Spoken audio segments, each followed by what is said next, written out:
2026年8月20日、グランツーリスモ7にバージョン 1.71 アップデートが実施されました。今回のアップデートで注目したいのは、新しく追加された車だけではありません。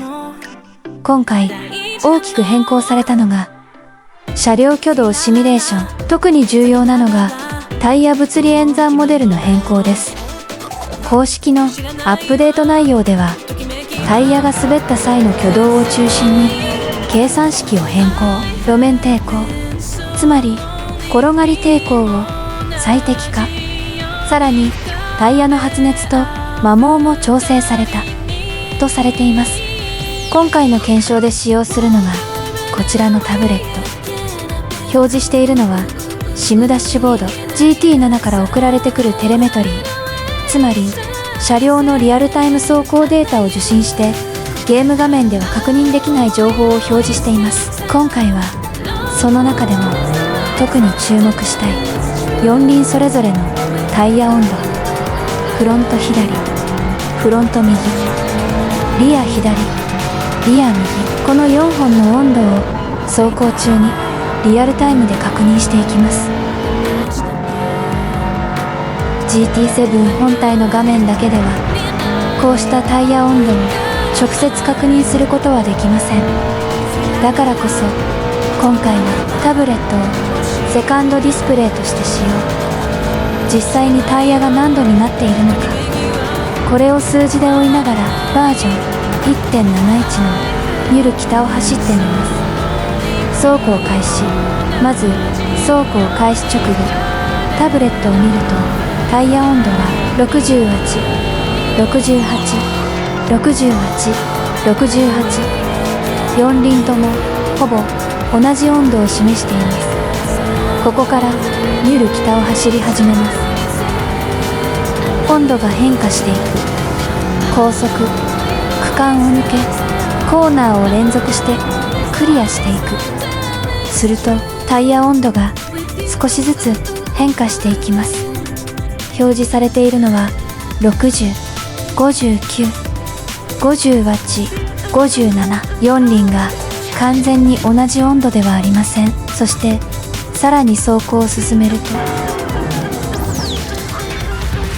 54、53、51、51、さらに50、49、46、45。このようにタイヤ温度が大きく変化していることが確認できます。ここで重要なのは温度が下がっただけではない。ただし、ここで一つ注意が必要です。今回の数字だけを見て、バージョン 1.71 ではタイヤが冷えやすくなったと断定することはできません。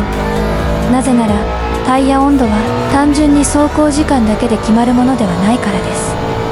ブレーキング、コーナリング、アクセル操作、タイヤのスリップ、路面から受ける荷重、そしてその時の走行ライン、様々な要素によって変化します。そして今回のバージョン 1.71 ではまさにその根本となるタイヤが滑った時の計算方法そのものが変更されています。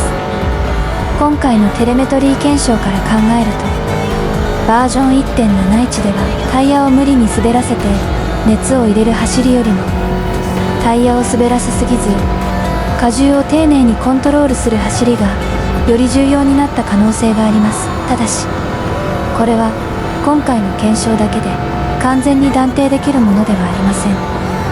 最終的な結論を出すには、同じ車両、同じタイヤ、同じセッティングでバージョン 1.70 とバージョン 1.71 を比較する必要があります。今回の検証で分かったのは、バージョン 1.71 はタイヤ温度を見るだけでも以前とは違う動きを見せている。そしてその変化を数字として確認できるのが SIM ダッシュボードによるテレメトリー検証です。ニュル北の攻略もただ速く走るだけではなく、タイヤをどう使うかという視点がこれまで以上に重要になったのかもしれません。タイヤ温度、4輪の温度差、ラップタイムを比較して本当にニュル北の最適解は変わったのか。その答えをテレメトリーの数字から検証していきます。バージョン 1.71 ニュル北の答えはタイヤ温度の中にある。最後までご視聴ありがとうございました。サカモン33でした。